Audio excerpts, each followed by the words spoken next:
दोस्तों, बहुत समय पहले की बात है। किसी नगरी में एक युवक रहा करता था। वह युवक बहुत ही शर्मिला था। वह इतना शर्मिला था कि जब भी उसके सामने कोई नया व्यक्ति आ खड़ा होता तो वह उससे बात तक नहीं करता था। यहाँ तक कि जिन्हें वह जानता था, पहचानता था, उनसे भी बात करने में उसे बहुत शर्मा आया करता था। वह उनसे भी ठीक से बात नहीं कर पाता था और अपनी इस समस्या के कारण वह खुद ही बहुत परेशान रहता था, क्योंकि वह अपने जीवन में कुछ कर ही नहीं पा रहा था। धीरे धीरे समय बीतता गया और समय बीतने के साथ साथ उस युवक की शर्माने की आदत भी बढ़ती चली गई, जिसके कारण वह अत्यधिक निराश रहने लगा, परेशान रहने लगा, चिंतित रहने लगा। उसे यह समझ नहीं आ रहा था कि वह अपनी इस समस्या से किस तरह से छुटकारा पाए। उसके घर वाले भी अब उसकी इस समस्या को लेकर बहुत चिंतित रहने लगे थे। वे सोचते थे, इसका क्या होगा, यह अपने जीवन में कुछ कर पाएगा भी या नहीं। जब भी वह कहीं पर काम के लिए जाता तो लोग इसके सीधेपन का फायदा उठाते हैं, उसे परेशान करते हैं। वह कुछ ज्यादा कह नहीं पाता था, जिसके कारण उसे कोई कुछ भी कह देता और वहां से चला जाता है। इन्हीं सब कारणों की वजह से उसका मन कहीं भी किसी भी काम में नहीं लगता। वह हर काम को कुछ ही दिनों में छोड़ दिया करता। उसके मन में बहुत कुछ चल रहा था। उसके मन में विचारों के तूफान उठ रहे। वह सबसे बहुत कुछ कहना चाहता था, लेकिन अपनी इस आदत के कारण वह किसी से कुछ नहीं कह पा रहा था। वह अंदर ही अंदर घुटता जा रहा था। सारे विचार, सारी बातें उसके मन में ही दबी पड़ी थी, लेकिन कभी भी वह किसी से भी अपने मन की बात नहीं बताता था। जब छोटा सा बच्चा था तब उसे लोग बहुत पसंद करते थे। उसकी इस आदत को भी लोग सराह थे, लेकिन इसी आदत की वजह से जब वह बड़ा हो गया, युवा हो गया, तो इसी आदत के कारण उसे अपना जीवन जीने में भी अत्यधिक परेशानियां उठानी पड़ रही थी। और वह युवक भी अपनी इस गलती के कारण बहुत परेशान रहता। अपनी इसी एक आदत से छुटकारा पाना चाहता था। वह चाहता था कि वह लोगों से अपने मन की बात खुलकर कह पाए। वह जो कुछ करना चाहता है,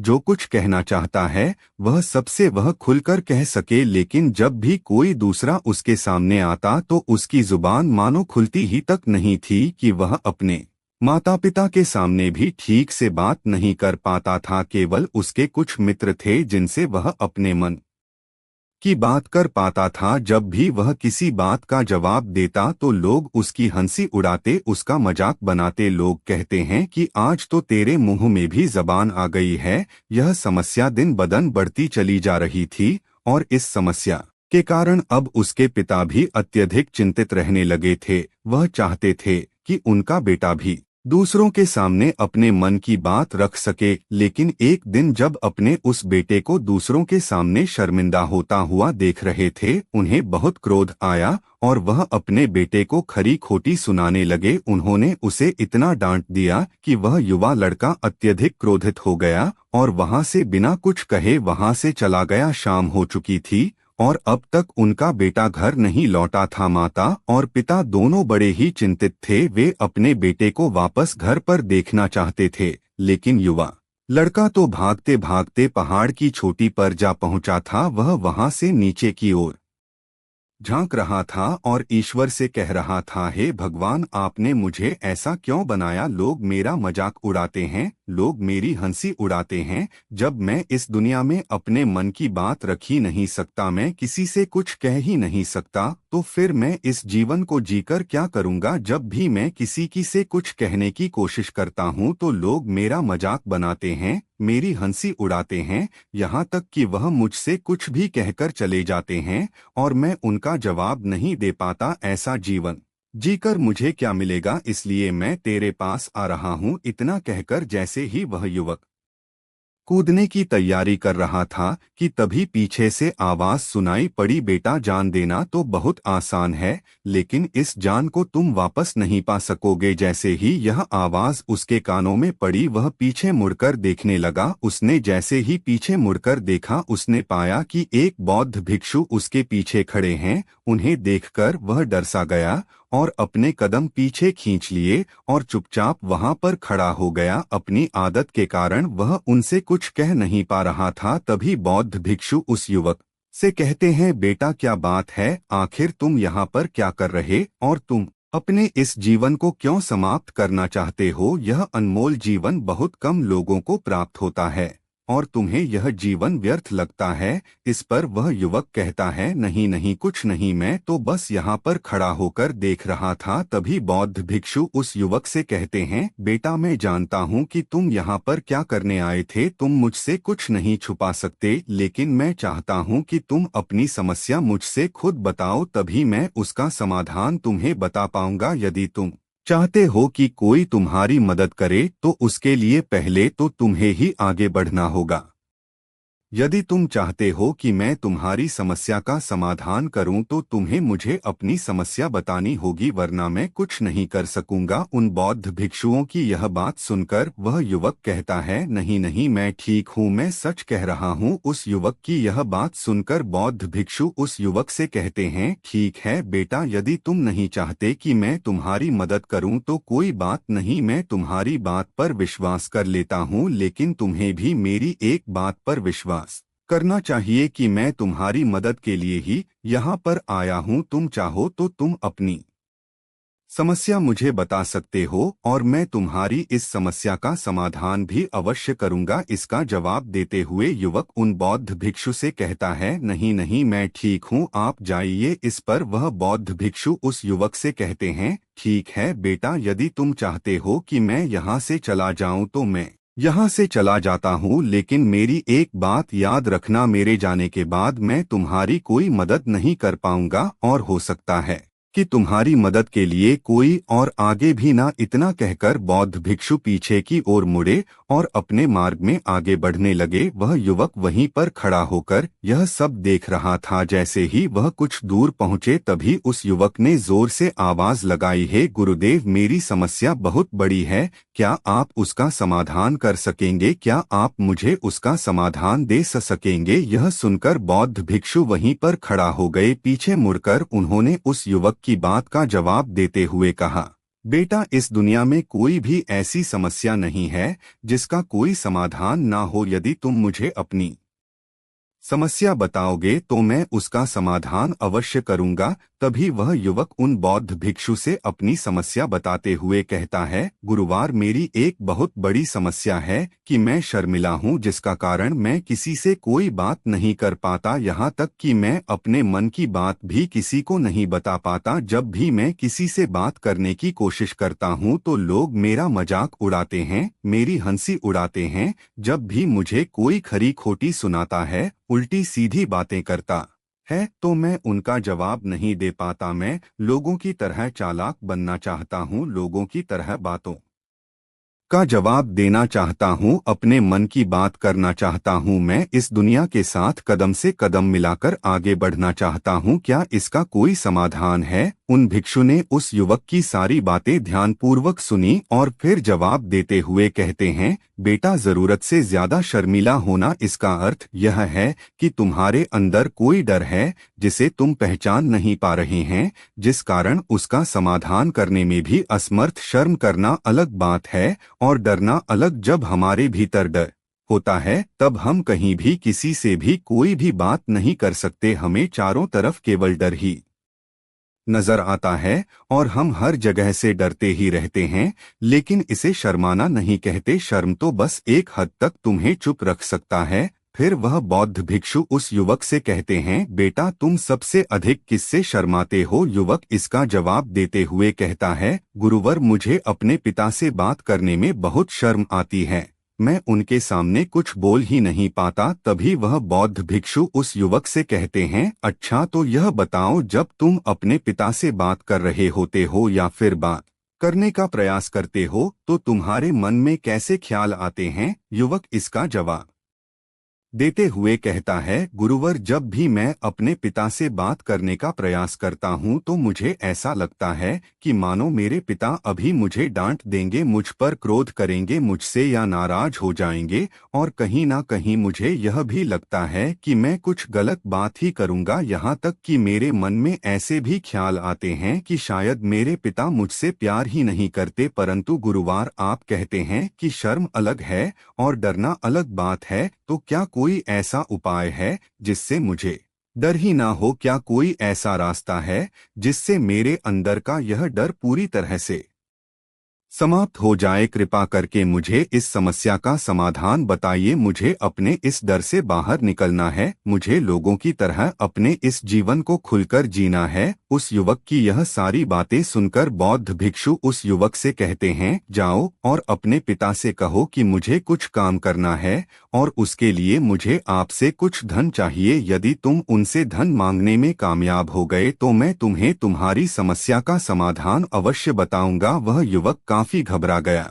उसने उन गुरुवार से कहा, हे गुरुवर, मुझे यह कार्य ना दीजिए, मैं उनसे कुछ नहीं कह पाता, उनके सामने तो मेरी बोलती तक बंद हो जाती है। मैं उनसे धन भला कैसे मांगू? यह बात सुनकर बौद्ध भिक्षु उस युवक से कहते हैं, तब तो तुम्हारी समस्या का कोई भी समाधान नहीं है और ना ही तुम कभी भी अपने जीवन को खुलकर जी पाओगे। यह बात सुनकर युवक उन भिक्षुओं से कहता है, गुरुवर ऐसा ना कहे, कृपा करके मुझे कोई और कार्य बताइए, कोई ऐसा कार्य जिससे मेरे अंदर का डर पूरी तरह से समाप्त हो जाए, कोई ऐसा समाधान बताइए। इसका जवाब देते हुए वह बौद्ध भिक्षु उस युवक से कहते हैं, बेटा, यदि तुम्हें अपने अंदर के डर को समाप्त करना है तो पहले तुम्हें मेरा यह कार्य करना होगा जो मैंने तुम्हें कहा है। वह युवक घबराकर काफी देर सोच विचार करने के बाद पुन गुरुवार से कहता है, ठीक है, यदि आप चाहते हैं कि मैं इस कार्य को करूं तो मैं इसे करने का पूरा प्रयास करूंगा। इतना कहकर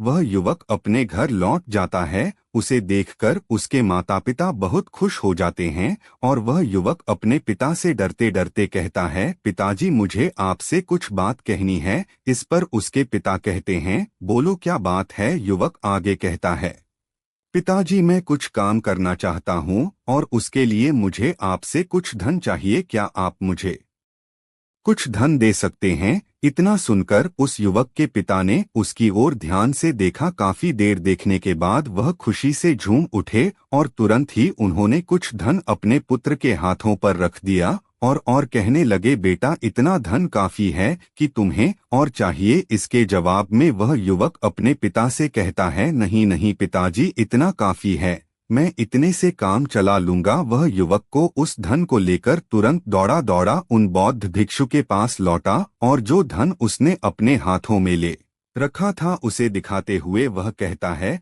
गुरुवर, जैसा आपने कहा था मैं धन लेकर आपके पास आ चुका हूँ। मैंने अपने पिता से धन मांग लिया है। अब मुझे आप मेरी समस्या का समाधान बताओ। तभी बौद्ध भिक्षु उस युवक से कहते हैं, अरे इतनी जल्दी क्या है? अभी तो तुम्हें मेरे लिए एक और काम करना है, तभी मैं तुम्हें तुम्हारी समस्या का समाधान अवश्य बताऊंगा और यदि तुम मेरे लिए इस कार्य को नहीं पूरा कर सके तो मैं तुम्हें कभी भी तुम्हारी समस्या का समाधान नहीं बताने वाला। तभी वह युवक उन बौद्ध भिक्षुओं से कहता है, हे गुरुवर, अभी तो मैंने आपके लिए एक काम किया है, अभी आप मुझे एक और काम करने के लिए कहा। तभी बौद्ध भिक्षु उस युवक से कहते हैं, हाँ, तुम्हें मेरे लिए एक और काम करना ही होगा। वह युवक एक बार फिर से काफी देर सोच विचार कर उन बौद्ध भिक्षु से कहता है, अच्छा ठीक है, बताइए अब मुझे क्या करना है? इसके जवाब में बौद्ध भिक्षु उस युवक से कहते हैं, जाओ और यह धन जो तुमने अपने पिता से मांग कर लाया है, इस धन को वापस अपने पिता को लौटा दो और साथ साथ यह भी कहना कि पिताजी, मैं अभी काम नहीं करना चाहता, लेकिन जब समय आएगा तो मैं आपसे यह धन वापस ले लूंगा और उससे अपना काम पूरा करूंगा। यह बात सुनकर युवक एक बार फिर से ऊपर से नीचे तक पूरी तरह से कांप गया और कहने लगा, गुरुवर, आप मुझे कोई और काम सौंप दीजिए, मैं उसे जरूर करूंगा, लेकिन अब यदि मैं धन लेकर उनके पास वापस गया तो वह क्या सोचेंगे मेरे बारे में? मैं तो शर्मिंदा हो जाऊंगा उनके सामने, इसलिए गुरुवर कृपया करके मुझे कोई और काम दे। तभी बौद्ध भिक्षु उस युवक से कहते हैं, बेटा, जो काम मैंने तुम्हें सौंपा है तुम्हें उसी कार्य को पूरा करना होगा, अन्यथा तुम्हारी समस्या का समाधान मैं तुम्हें नहीं बताने वाला। काफी देर सोच विचार करने के बाद वह उन बौद्ध भिक्षु से कहता है, ठीक है गुरुवर, मैं वापस जाता हूँ और यह धन लौटा कर मैं अब भी आता हूँ। वह तुरंत दौड़ा दौड़ा अपने पिता के पास वापस लौटा। उसने अपने पिता से कहा, पिताजी मैं यह धन अभी नहीं लेना चाहता। यह धन आप मुझसे वापस ले लीजिए। जब मुझे कोई काम पड़ेगा तो मैं आपसे यह धन वापस ले लूंगा। उसके पिता ने उस युवक की तरफ घूर घूर कर काफी देर तक देखा और फिर मुस्कुराते हुए कहने लगे, बेटा मैं समझता हूँ कि किसी भी काम को शुरू करने से पहले हमें उसके बारे में जानकारी इकट्ठा करनी चाहिए। उसके बारे में समझना जरूरी है, कब क्या कैसे और कब तक करना है, इसके बारे में भी हमें जानकारी लेनी जरूरी है। कोई भी काम ऐसे ही नहीं शुरू किया जा सकता, उसमें हम सफल होंगे या फिर नहीं इसका भी अनुमान हमें लगाना पड़ता है। और जब हम इन सभी के बारे में सही जानकारी प्राप्त कर लेते हैं तभी हमें धन लगाना चाहिए। मुझे बहुत खुशी है कि तुमने यह सही निर्णय लिया है। जब तुम्हें यह समझ में आ जाए कि जो कार्य तुम करने जा रहे हो वह तुम्हारे लिए उचित है, तब तुम चाहो तो मैं तुम्हें यह धन वापस लौटा दूंगा। युवक अपने पिता से यह सारी बातें सुनकर मन ही मन बहुत प्रसन्न था। उसने यह तो उम्मीद तक नहीं की थी कि उसके पिता हंसकर उसे इस तरह से सारी बातें समझाएंगे। वह मन ही मन यह सोच ही रहा था कि तभी उसके पिताजी उसके और करीब आए और अपनी उस युवा बेटे को गले से लगा लिया। जैसे ही उसके पिता ने उस युवक को गले से लगाया उसको बहुत अच्छा महसूस हुआ। उसका आत्मविश्वास, उसका हौसला और बढ़ता गया। उसके बाद युवक वापस पुण्य गुरुवर के पास लौटा और कहने लगा, गुरुवार जैसा आपने कहा था मैंने बिल्कुल वैसा ही किया है। मैंने धन अपने पिता को वापस कर दिया है। अब तो कृपया करके मुझे मेरी समस्या का समाधान बता दीजिए। तभी बौद्ध भिक्षु उस युवक की तरफ देखकर मुस्कुराते हैं और इस युवक से कहते हैं, बेटा इतनी जल्दी क्या है, अभी तो तुम्हें मेरे लिए एक और काम करना ही पड़ेगा। वह युवक कहता है, महाराज आप आखिर मुझसे बार बार इस तरह से काम क्यों करवा रहे? क्या आपके पास मेरी समस्या का कोई समाधान नहीं है? कहीं आप मुझे बेवकूफ तो नहीं बना रहे? जिस तरह से लोग मुझे बेवकूफ बनाते हैं, क्या आप भी मेरे साथ वही तो नहीं कर रहे हैं? आपने कहा जाओ अपने पिता से पैसे मांग कर लाओ, मैंने पैसे मांग कर लाए। आपने फिर कहा जाओ यह पैसे अपने पिता को लौटा कर आओ, मैंने आपके कहे अनुसार बिल्कुल वैसा ही किया। और अब आप कह रहे हैं कि मैं आपके लिए एक और काम करूं? नहीं, यह मुझसे नहीं होगा। तभी बौद्ध भिक्षु उस युवक की तरफ देखकर मुस्कुराते हैं और कहते हैं, बेटा बस यह आखिरी काम है और यह बहुत सरल भी है। तुम जैसे ही इस कार्य को पूरा करोगे मैं तुम्हें वचन देता हूं कि मैं तुम्हारी समस्या का समाधान तुम्हें अवश्य बताऊंगा। इस पर वह युवक फिर से एक बार सोच विचार करता है और उन बौद्ध भिक्षु से कहता है, ठीक है, लेकिन यह आखिरी काम जो मैं आपके लिए करूंगा, बताइए मुझे क्या करना है? तभी बौद्ध भिक्षु एक मूर्ति निकालकर उस युवक के हाथ में थमा देते। वह मूर्ति देखने में बहुत ही साधारण सी थी, लेकिन वह बौद्ध भिक्षु उस युवक से कहते हैं, बेटा तुम्हें इसे बाजार में ले जाना है, इसे बेचना है और इसके बदले मैं तुम्हें 100 सोने के सिक्के लेकर आने हैं। जब तुम यह करने में सफल हो जाओगे तभी मैं तुम्हें तुम्हारी समस्या का समाधान तुम्हें बता पाऊंगा। वह युवक उस मूर्ति को अपने हाथ में लेकर बड़े ही गौर से देखता है और उन बौद्ध भिक्षुओं से कहता है, हे गुरुवर यह तो बड़ी ही साधारण सी मूर्ति लग रही है, मानो मिट्टी की बनाई गई हो। इसके लिए भला 100 सोने के सिक्के मुझे कौन देगा? कहीं आपका माथा फिर तो नहीं गया है? इसके 1 या 2 सोने के सिक्के मिल जाएं वही बहुत है, लेकिन इसके लिए 100 सोने के सिक्के कोई नहीं देगा। तभी बौद्ध भिक्षु उस युवक से कहते हैं, बेटा मैंने जो तुम्हें काम सौंपा है, यदि तुम उसे पूरा करोगे तभी तुम्हें तुम्हारी समस्या का समाधान मिल पाएगा, अन्यथा तुम चाहो तो अपने घर लौट सकते हो, फिर से वही अपने पुराने जीवन में जहां लोग तुम्हारा मजाक बनाते हैं, लोग तुम्हें डर आते हैं, सताते हैं। मैं तुम्हें यहाँ अपने डर को निकालने में तुम्हारी मदद कर रहा हूं। तुम मेरे यह काम करके अपने डर को धीरे धीरे भगा पाओगे। मेरे इस काम को पूरा कर दो, तुम्हें सब समझ आ जाएगा। वह युवक उन बौद्ध भिक्षुओं की बात सुनकर मन ही मन यह विचार करता है कि मुझे तो मेरी समस्या का समाधान किसी भी हालत में चाहिए, जिस कारण उठाकर बाजार की ओर चल पड़ता है। बाजार पहुंचकर वह एक जगह चुपचाप उस मूर्ति को लेकर खड़ा हो जाता है और इंतजार करने लगता है कि कोई आएगा और उसे उस मूर्ति के बारे में पूछेगा और तब वह उस मूर्ति के लिए 100 सोने के सिक्के की मांग करेगा। देखते ही देखते काफी समय बीत गया, लेकिन अभी तक उसके पास कोई भी व्यक्ति नहीं आया था। उसने आसपास देखा तो लोग चिल्ला चिल्ला कर अपने सामानों को बेच रहे थे, जोर जोर से आवाज लगा रहे थे। उसने भी सोचा यदि मुझे अपनी इस मूर्ति को बेचना है तो मुझे भी जोर जोर से आवाज लगानी होगी। उस युवक ने चिल्लाना शुरू किया, लेकिन वह इतनी जोर से नहीं चिल्ला पा रहा था। उसकी आवाज उसे खुद तक सुनाई नहीं पड़ रही थी, तो भला उसकी आवाज को दूसरे कैसे सुनते, जिस कारण उसे कोई भी व्यक्ति खरीदने के लिए तैयार नहीं था। धीरे धीरे शाम का समय हो चुका था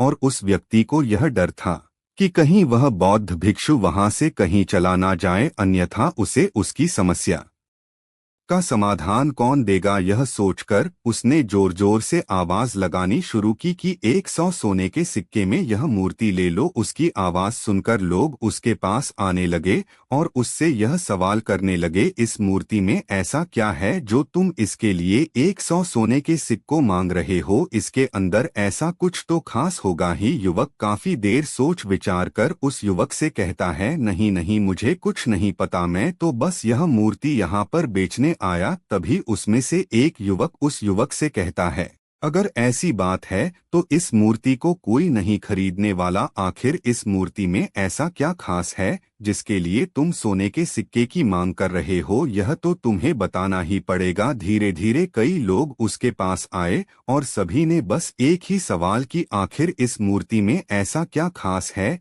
ऐसी क्या बात है जिसके लिए तुम सोने के सिक्के की मांग कर रहे? उस युवक ने उससे बातचीत की, उन्हें समझाने की कोशिश की, कई प्रयत्न किए, लेकिन कोई भी उस मूर्ति को 100 सोने के सिक्के देकर खरीदने के लिए तैयार नहीं था। वह निराश हो गया, उसे कुछ समझ नहीं आ रहा था कि वह क्या करें। तभी बाजार में उसने देखा कि कुछ लोग अपने सामानों की खासियत बता रहे हैं, उसे बेचने के लिए उसकी खास खास बातों के बारे में लोगों को समझा रहे हैं। यह देखकर उसने भी सोचा कि मुझे भी इस मूर्ति की कुछ खासियत लोगों को बतानी हो। उसने फिर एक बार जोर जोर से आवाज लगानी शुरू की, समस्या का समाधान निकालने वाली मेरी गुरु की इकलौती मूर्ति, जो इस दुनिया में केवल एक ही है, जिसके पास भी यह मूर्ति होगी उसके घर में कोई समस्या नहीं होगी। यह मूर्ति उस समस्या का समाधान तुम्हें अवश्य बताएं। यह सुनकर लोग उसके पास पहुंचने लगे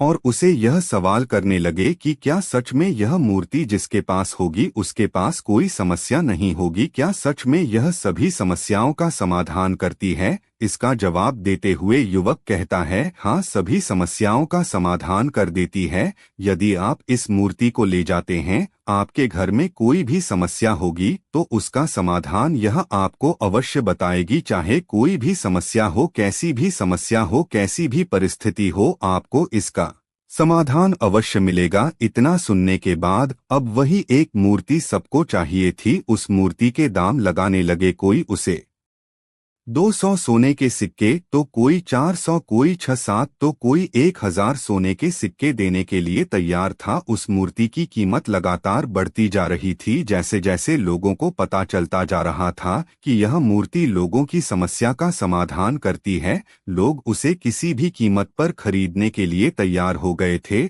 अब वह युवक भी आत्मविश्वास के साथ और जोर से चिल्ला रहा था, लोगों को उस मूर्ति के बारे में समझा रहा था, बता रहा था। अब उसके मन में कोई डर नहीं था, वह लोगों को उस मूर्ति के बारे में पूरे आत्मविश्वास के साथ बिना घबराए उस मूर्ति की खासियत बताने में लगा हुआ था, जिसका कारण लोग उस पर भरोसा कर रहे थे और वह भरोसा लोगों की नजरों में नजर भी आ रहा था। जैसे जैसे अंधेरा होता गया, लेकिन लोगों की भीड़ मानो कम होने का नाम ही नहीं ले रही थी। लोग उस मूर्ति को खरीदना चाहते थे। उस युवक ने जोर से आवाज लगाई कि मुझे क्षमा करें, यह मेरे गुरु की मूर्ति है और मैं इसे बेचना नहीं चाहता। इतना कहकर वह युवक उस मूर्ति को लेकर वापस खाली हाथ लौट आया और उन गुरुवर के पास पहुंचा और उन गुरुवार से कहने लगा, हे गुरुदेव, आपका बहुत बहुत धन्यवाद। इस मूर्ति ने मेरी समस्या का समाधान कर दिया। मुझे समझ में आ गया